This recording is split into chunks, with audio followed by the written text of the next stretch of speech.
Hello and welcome to another episode of the GC Sunscast. It is episode 40 and the bye is in sight.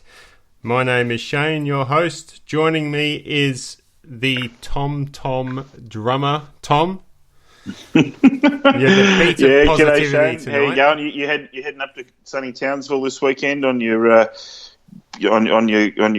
VIP pass? No, I've got to work. So I don't get that luxury. Yeah, I thought maybe the CEO might have slipped you a few tickets, some luxury accommodation. Tom, the CEO won't even answer my emails. This is true. But mind you, last year he gave you a bit of time, so he is an approachable fellow. But anyway, Suns are off to Townsville. St Kilda are half dead from their trip to China, so it'll be very interesting. Yeah, it will be. It's always a highlight every year, the North Queensland game the Suns play. This year is Townsville. I think previous years it's been Mackay, hasn't it? Good pronunciation of Mackay. No, it's been Cairns, of course. And we've got a good record in North Queensland, including you're thinking of the pre-season games in Mackay. Yeah, that's what I'm thinking. And that's our zone, north of Rockhampton, or Rocky, as the locals call it. I think we've got the biggest zone ever, because don't forget we've got Pacific Islanders as well. So, plenty of fans in Townsville, in North Queensland, will be getting along. And plenty of talent as well. We've got the Bose family hailing from up there. The up-and-comer Alex Davies is from Cairns as well, isn't he? Yeah, well, Jacob Heron, yep. Dirk Conan, Matt Conroy, the couple of Neefle fellas, but in any way, we do have a number of North Queenslanders in both our men's and women's programs. Okay. All right, well, we've got a big episode tonight. We're going to obviously talk about the Neefle and the AFL results. Not amazing stuff to talk about, but we've still got to cover it anyway. We're also going to chat about some of the players, the younger players in the side. We've got blokes like Will Brodie, who's come onto the scene this weekend, just proving he belongs at AFL level finally. A lot of people asking where Callum Archie is, so we've got an update on how he's travelling. And no, I think that's all. I'm having a brain fade. We'll get to a couple of random bits and pieces along the way. It's a fair bit to cover. All right. Well, if you're not listening to this episode live, please do. You can jump in at 7 p.m. Tuesday nights and chat with us. We've got Robbo in the chat already telling us he'll be up at the... I'm forgetting where the game's being played again. Townsville. So Robbo's going to be at Townsville. I don't know whether he's going to be shouting his name, if you'll be able to see him, but I'm sure you might run into a bloke called Robbo up there who'd gladly have a beer with you. Now, bourbon. He's into the bourbon. The bourbon. This show is off to a great start. Isn't it? Okay. So, first off, let's thank our Patreon donors, Old Soul, Jack Stad, Paul Vosti, Tom Kim, Chris Moore, and James Wood.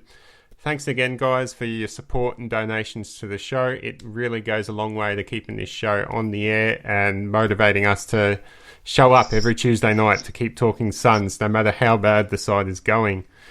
You can also find us on YouTube, Google Podcasts, Apple Podcasts, Spotify, and iHeartRadio if you missed the show live.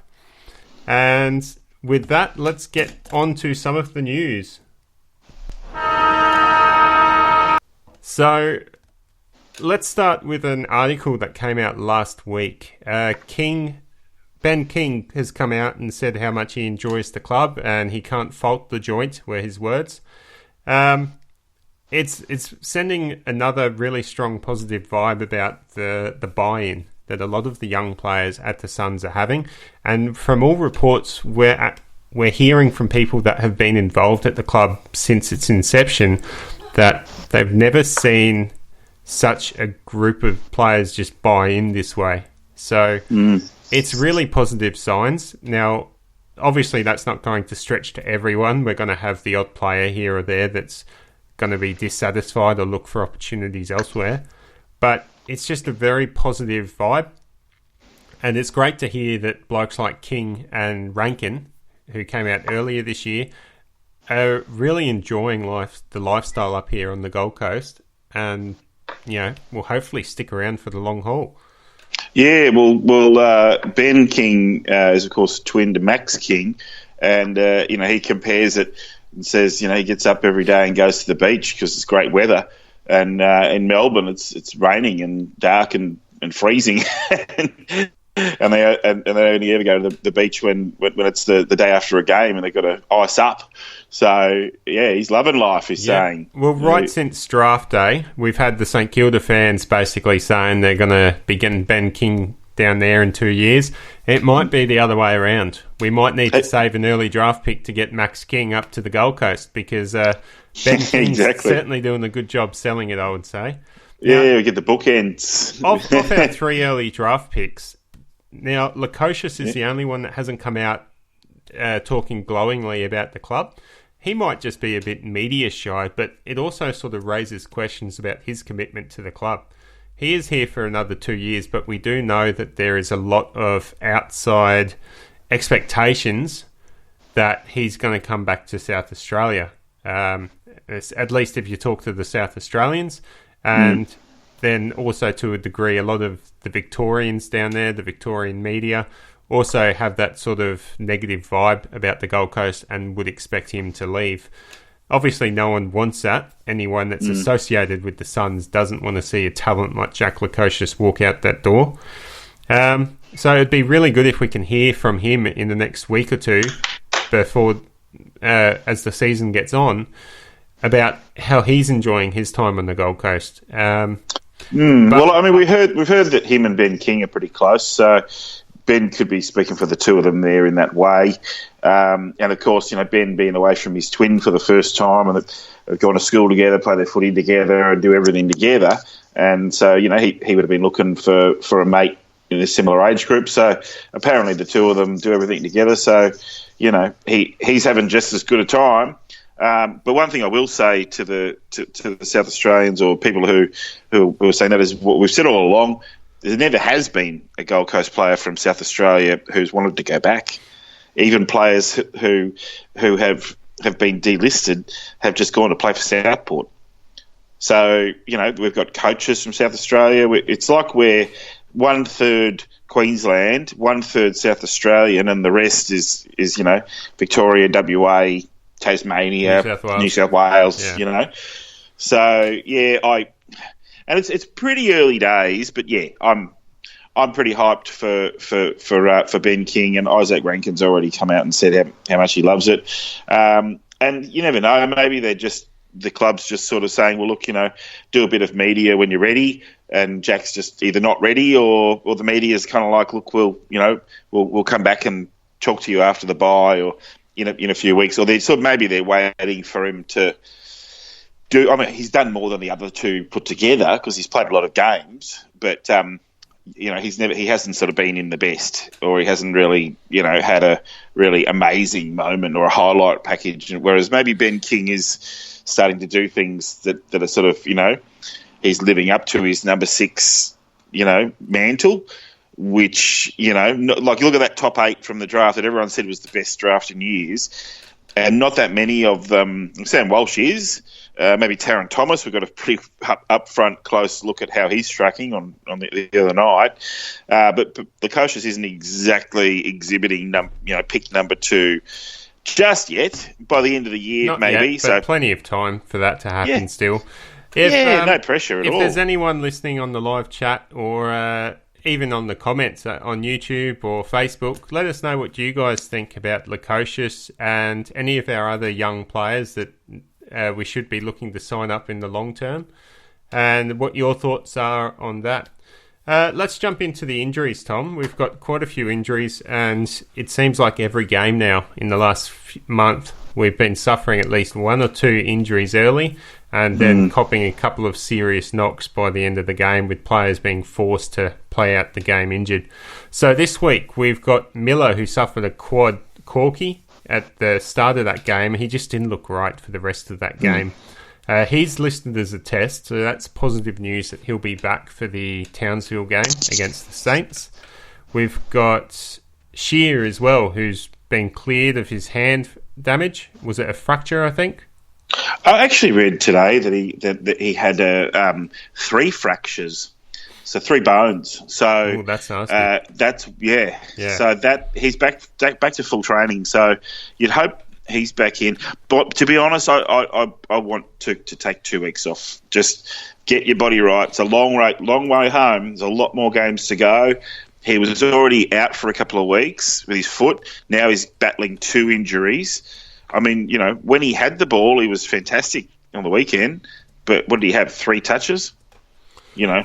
3. One tackle where he took the other player out of the game. one where I think he got tackled and that was his injury for the game. Then I said he only had 3 touches. He's bloody useless. And then he kicked a goal. Made me look stupid. All right, well, we've got some other injuries. These are the players that are possibly going to be back again just after the bye. So we've got Rankin, Young, Handley and Murdoch all listed in that 2 to 4 week range. Murdoch is 2 to 4 weeks with the high ankle injury he suffered in the game against North. Handley, as we know, with that corky where they had to operate on his quad. So that he's 2 to 3 weeks at the moment. But Rankin and Young are 2 weeks, and now I reckon it's unlikely we see Rankin in the first game back after the bye, because the club are being very cautious with him, and they're probably going to give him a game or 2 in the NEAFL, and with the NEAFL having the bye next week as well as the Suns AFL side, there's no opportunity for him to play. So I think we won't see Rankin for another few weeks after the bye as he builds up some NEAFL form. Now, on the longer-term injury, we've got Collins and Ainsworth at 4 weeks. Ainsworth could extend out to 6 weeks. Lemons is at 4 weeks too. Bowes is down to 7 weeks. And then we've got some TBC issues with Fletcher and Schoenfeld as the club looks to find out what is wrong with those 2 blokes. Now, of course, Fletcher was playing in the NEAFL side, so this is a good opportunity to jump into the NEAFL, and you can tell us what happened to him, Tom. So exactly. So look, the NEAFL game was very interesting on the weekend because, and a few listeners here I know do watch the NEAFL as well, so I'm sure they'll agree with what I've got to say. I'm not even going to talk about the first quarter because it was just such a dreadful effort by the umpires that really had that effect on the game so much that I almost turned it off. And then at quarter time, when all the players go back to their huddle, Michael Riccitelli, who's the most experienced player at the club, club leader, spiritual leader, he went off at the central umpire. And not just gave him a gobful, he went off and on and on and on and on. It seemed like it was about a minute. He had a lot to say, and he was ropeable. Because they're playing against the undefeated Lions. The Lions, as it is, they're a terrific team, this not NEAFL side for the Lions. A lot of depth, a lot of AFL experience, and a lot of up-and-coming players. And it's just that they seem to have the perfect mix of that going on this year. They're the form team. So they certainly didn't need all the help they got from the umpires. That aside, after that quarter, it was still a little bit sort of leaning towards the team with the momentum. But in the end, it was a 5-goal loss to the Suns, and without that first quarter, it was even Stevens. It was a little bit reflective of the AFL game, although you wouldn't blame the AFL result on the umpiring. So what basically happened was there were some terrific efforts by some players. I'll just rattle off a few names. Nichols went reasonably well in the ruck against Oscar McInerney. Connor Nutting came back after having a week as a senior emergency, and he was quite good. But clearly the outstanding players were Callum Archie. He was terrific. Corey Ellis, he's just getting better every week, just like Archie. The two of them charging out of the back half. And in the second half in particular, Jez McLennan was the best player on the field.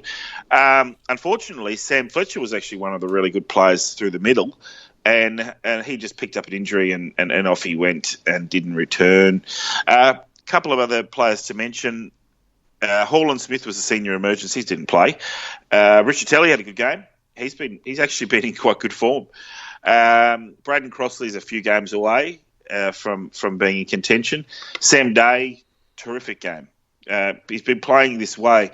He never ever gets big bags of goals, Sammy, but he's right in it and helping the team get to where they need to be, chopping out in the ruck, gathering marks and possessions, and had a few shots on goal. And it wasn't his day. Jack Leslie's the other one who, him and Caleb Graham are a pretty formidable combination back there, but they're playing against quality sides, and they're playing in a very inexperienced team.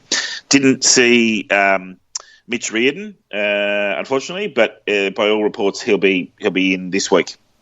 I reckon Mitch is out because of university commitments. I reckon the mid-season draft probably they didn't expect so many any players to be enrolled full time at uni like Mitch. So I'm going to guess that's been his reason for not playing NEAFL.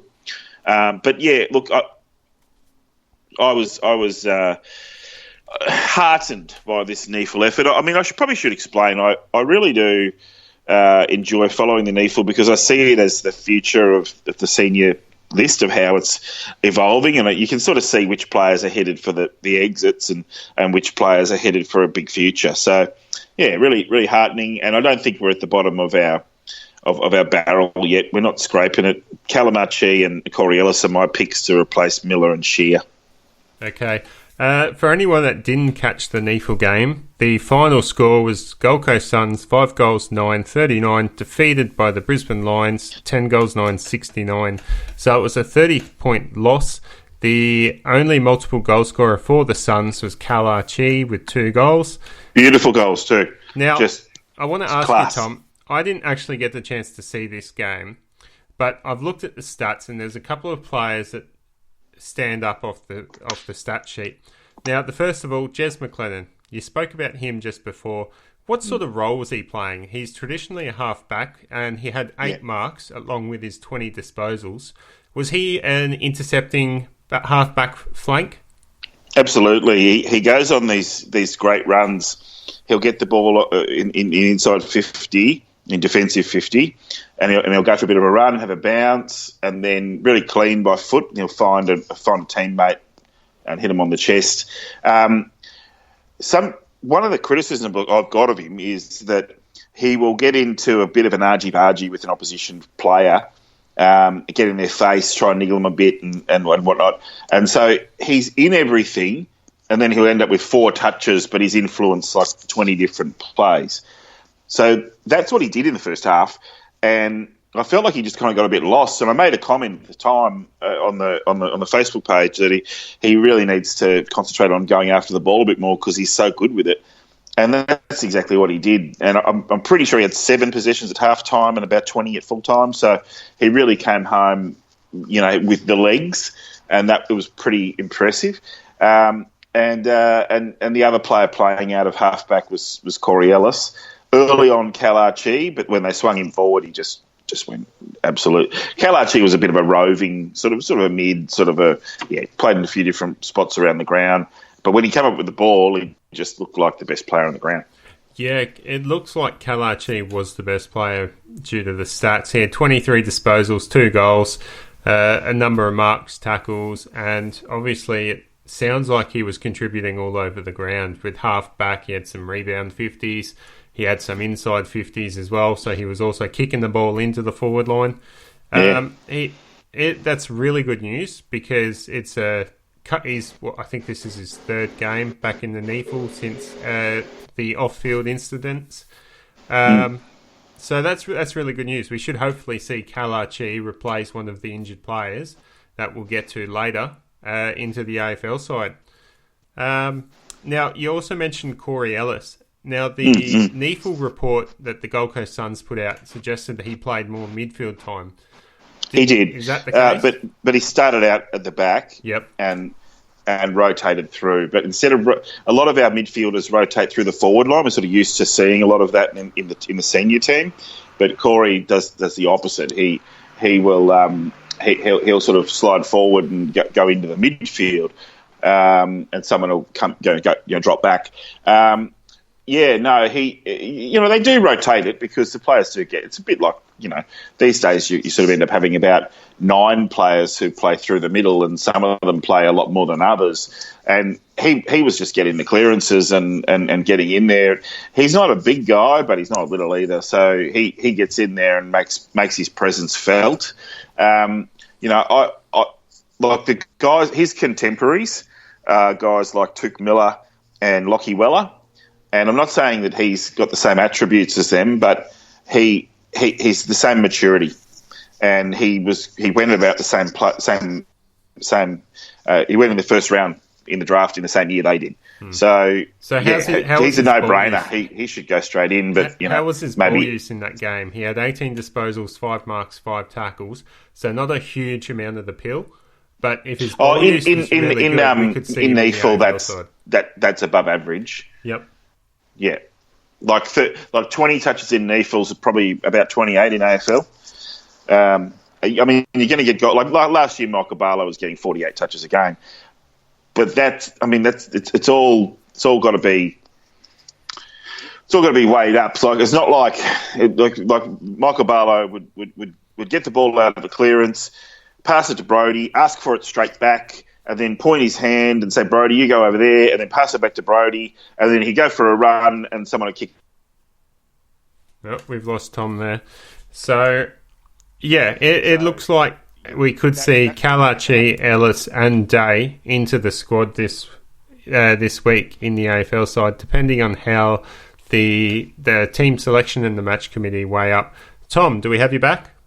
Yeah, yep. Sorry, you cut out there. So I was just going on to talk about Sam Day. Call me. I went on to talk about Sam Day there. He only had 1 goal and 13 disposals, 6 marks. Not a huge game on stat-wise, but was he imposing his presence, trying to be that hit up forward and making himself felt? Yeah. He was leading up and taking pack marks or bringing it to ground. Probably the only knock, and it's not on Sam, it's on the team, is that they just sort of tried to blast it into the forward 50, and there'd be Sam Day going, this isn't what you're supposed to do with me. You're supposed to kick it to me, and so they'd kick it over his head or off to the side, and he doesn't have the greatest side-to-side speed, and he was, if he's not able to get to the drop of the ball, then he's not going to be the greatest influence in a one-on-one or one-on-two situation. So they didn't play to his advantages a lot of the time. But when they did, he did the job that he's out there to do. Braden Crossley does a reasonable job of supporting with the two forwards, but Braden's still really learning about his forward craft, and he'd be the first one to admit, Goobs, is that he's a ruckman. And if he's going to succeed in the AFL, it's going to have to be as a ruck forward. So he's just learning his craft. Sammy's actually taken most of the chopping out as well, which I'd like to see Goober do the chopping out and just let Sammy concentrate on what he's got to do. That's if Sammy doesn't make it into the AFL team this week. I guess they've got to look at their matchups with the Saints because the guys who are doing the job at the moment are actually doing okay, but I guess we'll talk about that in due course. Yeah, well, Robbo just posted on the chat pretty much exactly what you said, how Sam Day's spending more time up the ground while Crossley's playing deeper forward. Yeah. So, yeah, that sums up as Crossley sorts to add the forward string to his bow and make himself a bit more flexible, because it's going to be hard breaking into the Suns side as a ruckman when you've got Witts so dominant. Okay, let's jump over to the AFL game. Now, the Gold Coast Suns went down to North Melbourne by 27 points. North Melbourne, 14 goals, 15.99. To the Gold Coast Suns, 11 goals, 6.72. King was the only multiple goal scorer for the Suns with 2 goals. Now, the Gold Coast Suns kicked more than 10 goals for the first time this year. Woohoo! Actually, hang on.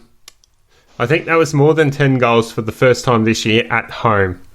I'm pretty sure we kicked more than 10 goals in round 1 against St Kilda, as that was probably our highest score for the year. Now, what do you take from this game, Tom? It was a very slow start, and watching the game live, I was just about ready to walk out at quarter time. I stuck around till half time, and there was a bit of an improvement, so I stuck around for another quarter. There was a bit more improvement. Ended up sticking around for the rest of the game. But, there was... It basically just went all out the window in that first quarter, and the Suns are playing catch-up from the rest of the game. They didn't look impressive at any stage. I felt like the moments that they were able to get back on top, a lot of it came down to just luck, and the ball dropped. Watching from afar up in the stands, it seemed like North Melbourne the ball was falling into their arms. They were just getting themselves into the right positions all the time, every single time, and the ball would just fall from a contest straight into their arms, and they'd continue the chain. They were an absolute force in that first quarter, whereas for the Suns, the ball would fall down and then bounce in the completely opposite direction. Yeah, nothing was going right, and I think that they would have been made to watch this either yesterday or today, and the players will see what we see when we start to get these 3, 4, 5, 6 goals in a row, and what we see as fans is the players just not chasing and just getting disconsolate and not getting up quickly from hitting the deck after an attempted tackle or whatever, and so we just end up seeing the Suns players moving very slowly and the ball and ball watching when they know that they're out there trying as hard as they can, but it doesn't look like it. And it probably is probably more like 80%, not 100%, because when you're getting flogged, and I think anyone knows this, whether you play on top level or park footy, when you're just getting demoralised, you just can't make that effort when like what you want to see is someone chase and almost tackle someone instead of giving up on the chase, which was probably happening a bit as that 5th and 6th and 7th goals were getting scored from from luck, if nothing else. Whereas North Melbourne were riding that luck and going, let's just kick this bloody 100 goals here and until they tell us we're not allowed to kick anymore. But yeah, after quarter time it was even Stevens because North didn't have that pressure of building up a score because they were always going to kick 99 points. And the Suns had that pressure the whole time. Even coming off a goal or 2 goals, they still had that pressure of bridging their gap and then kicking a big enough score and knowing they probably didn't have 100 points in them. Yeah, the Suns have struggled to... I think our highest score for the year was 84 against St Kilda back in round 1. And since then, we've struggled to kick more than 10 goals. And I think St Kilda even knew then that all they needed to do was just get a... I mean, it's very obvious. Get the highest score you can get against the Suns. Every point gives you like an extra 5% chance of winning.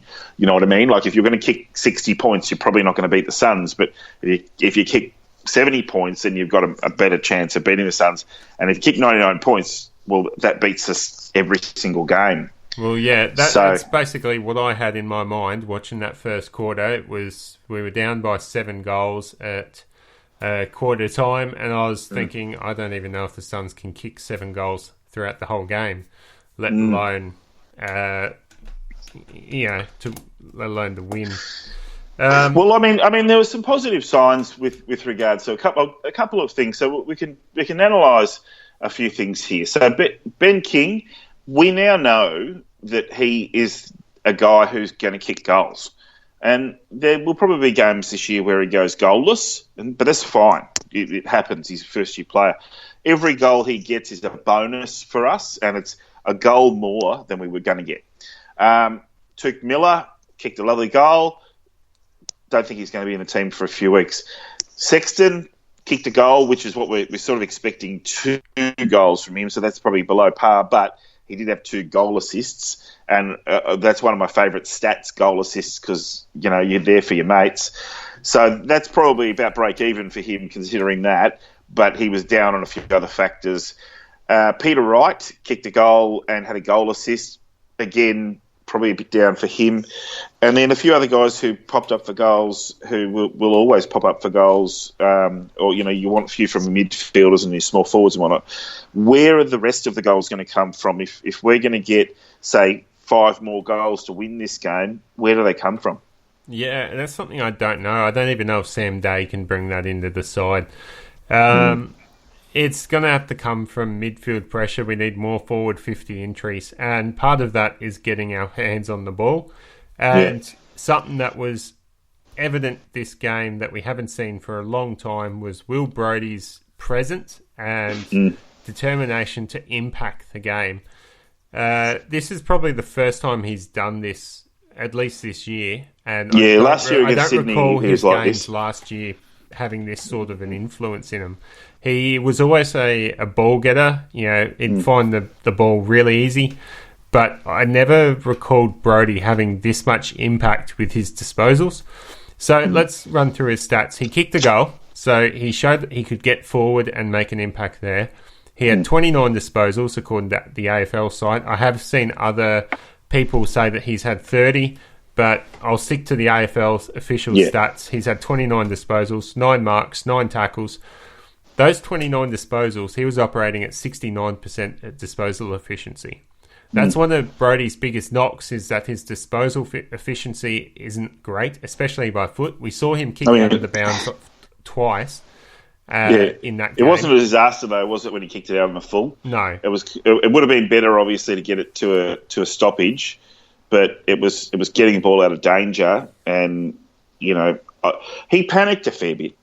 Like, he wasn't confident in what he was doing, and to still get the stat. I gave him 3 points because, to me, he was by far and away the best player on the ground. Yeah, I did too. I gave Brodie my 3 votes as well. He had 5 score involvements and 82% time on ground, 6 clearances, 10 contested possessions, 27 pressure acts. Basically, he's doing. I spoke glowingly last week about his game in the NEFL, about how he was imposing himself on the contest and carrying the team on his shoulders. And I felt like that he translated that perfectly to the AFL. He did. Like I said, it's the first time I've seen it. He's no Patrick Cripps, but he certainly lifted the team up and carried us, maybe not a full length, but maybe a couple of metres. And it was just a great performance to see, because we as fans have known Brodie's had this potential for years, and it's been incredibly frustrating watching him slave away in the NEFL and not get reward for effort. I've always said his 30 disposals in previous years hasn't been in NEFL, hasn't been satisfactory. They've been really, really easy disposals, and they don't mean anything. I felt like a majority of his disposals in the last 2 weeks, NEFL and AFL, has had an impact on the game.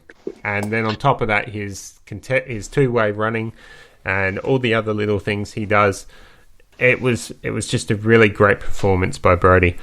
Yeah, well, he took 9 marks, and when you're marking it that frequently, Lockie Weller took 7 marks. Now, I don't have the exact details of how many of those were intercept marks, but a lot of them were across the half-back line, weren't they? So that suggests that he's getting. It's one thing to mark the ball; it's another thing to get those the type of marks that change the complexion of the game. So when he's taking an intercept mark from an opposition kick, that's quite different from a teammate spotting him up. So, yeah, just really impacted the game. And he got a bit worried a few times when he marked the ball and didn't know what to do with it, because there was just too much going on in his head. And I think maybe that he needs a bit of a pressure valve where he can turn around and find Joyce or Weller or whoever running past and fire off a handball that the opposition isn't going to expect him to be able to fire off a 25-metre handball. You can think of exponents of the handball who can pass it very well. Will Brodie's one of them. He's better by hand than he is by foot. So I just think in some of those situations, now he's kicked it 19 times to 10, and he's had 4 clangers. So pretty much every one of those clangers has been by foot.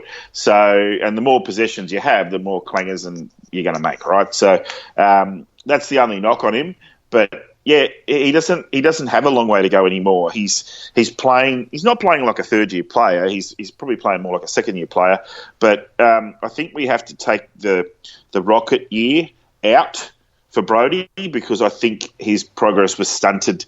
I always hark back to this video from Brodie's debut match, and Rocket sort of on camera saunters into the room, and I think Brodie's there with it might have been Solomon or one of the coaches, and Rocket tries to make a bit of a joke, and you're saying, "Oh, you're slacking off again, watching cartoons or something," and Brodie's like terrified. There was no connection. There was no, and then Rocket's like, "Oh, you got a game," and what's supposed to be the best moment of his life was just him there going, "Shit, what do I do with this?" I just think that was symptomatic of that. Anyway, I'll stop going on about Rocket. He's been gone for years. Brodie, great game. 3 votes. Who do you have your 2 votes for, Shane? Yeah, well, I chose Harbrow. His 27 disposals, 77% disposal efficiency. He basically looked to be the bloke that was mopping up all of the errors that every other son was making in the back line. And he was not just mopping up, but he was then actively trying to create passages of play and be useful with that football. Well, in the opening of the show, we forgot to mention Harbs is a North Queenslander originally. He did come via the Western Bulldogs, but he's not just a North Queenslander. He's a proud Indigenous man. That's his country. So going back to play at home this week, I'm pretty sure he'd be as psyched for that as any player. And he's particularly good in the third quarter, wasn't he? I think he ended up having 12 touches in the quarter. It's the kind of game that really he got into the AFL Team of the Week, put it that way. So sports writers were noticing. Who'd you have for 1 vote? Well, I went a bit different, and that was because I was so impressed with the performance of the young man. I chose Ben King. I thought his 2 goals, his groundwork, his just presence of being a tall target down forward was significant for the Suns, and I thought I'd throw out 1 vote his way. I'm becoming a quick fan of Ben King. He's really starting to impress me with every single game he plays. Yeah, I totally agree, and he was in my best because there's just these little things that he does. That really even though he's never going to be a high possession winner, and he didn't clunk the ball as much as you kind of hope, but he does the little tiny things really well. Really liked him, but didn't give him my 1 point. I gave it to a fella who is always in the running, and we really missed him when he was out, and that is Lachie Weller. 9 rebound 50s. He took 6 bounces, and how great is it to see a player like Weller or Sexton just go out for a bit of a run, take a couple of bounces, and assess his options, and then hit up a teammate. That's Suns footy, and we haven't been playing a whole lot of that lately, and I think we've got to get back to it because this sort of desperation football and always just hacking it forward is not working. We need players like Lachie Weller to link up, and when you run through the lines like that, you completely destroy the opposition's defence. So gave him the 1 vote there. Could have gone to Fiorini, could have gone to King. Could have even gone to young Jesse Joyce getting up for a goal, but I went for Lachie Weller, champion. Well, do you want to give anyone the What a Performance moment of the week? Because I haven't had time to do anything up. Yeah. Look, even though he got reported for it, I loved watching Jack Martin go in. Jack Ziebell's the hardest nut that North Melbourne have got, and little Jack Martin, he's not small, but he's not very big. He goes in there and just absolutely cleans him up. Probably that and a tie. Now that I'm thinking of violence, Turk Miller's tackle to put Higgins out of the game. And why not just add Charlie Ballard's errant elbow to the face as well? So, Lockie Weller, what a performance! so for the Suns showing some spite and some aggression, what a performance. Yeah, it cost a couple of them a bit of money too, didn't it? All right, well, we've got a question, Tom. Ben Drever on Facebook asks, why do guys like Corbett, Burgess, George Hall-Smith, Murdoch still get selected while others have to stand... I'll summarise this. Well, others basically have to have standout games in the NEAFL to get into the side. So I'm assuming he's referring to blokes like Day and Brody and Archie, who are currently in the NEAFL, or Brody was in the NEAFL, trying to get into the AFL side. Now, Well, you could probably toss in Jack Leslie, Jacob Dawson, Jacob Heron, Michael Riccitelli, Tom Nichols, Connor Nutting. They're all guys who were playing last year and getting goes, but now these new players are coming in and getting the first shot. Okay. I want to start off with why is Corbett, George Hall-Smith, Murdoch, Burgess getting games ahead of others?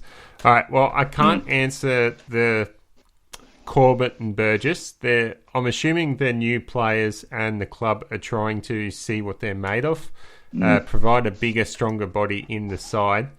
But I can talk about blokes like George Hall-Smith and Murdoch. These are blokes that we got from other clubs in trades. Same with Anthony Miles. There's been a lot of talk about how bad Miles was on the weekend.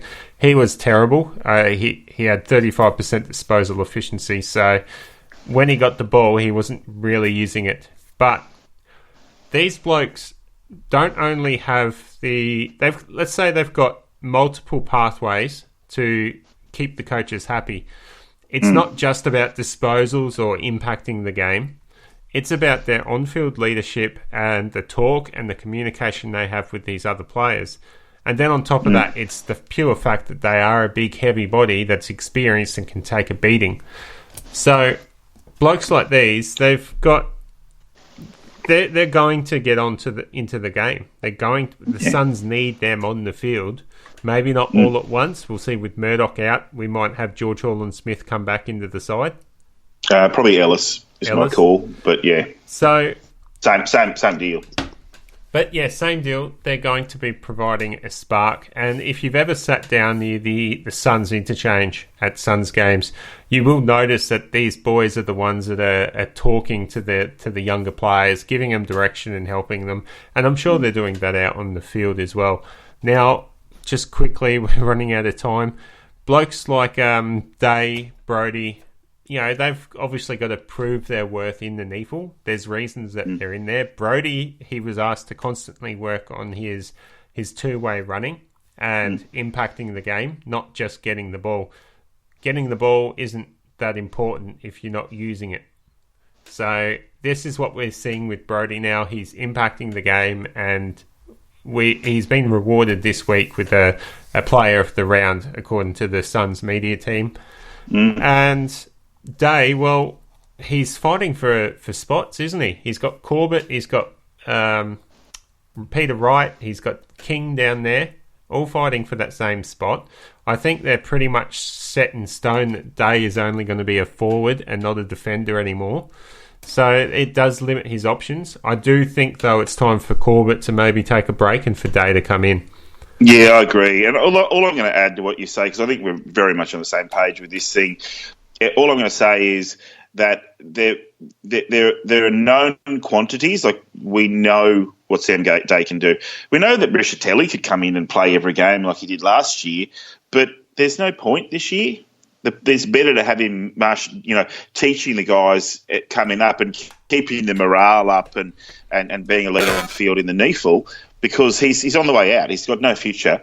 He's definitely not going to be played next year, and he's playing at about 80% of his best, at his best now. And some days he's not even that good. All right, Tom. Also a couple of guys who might be Category B rookies who aren't eligible.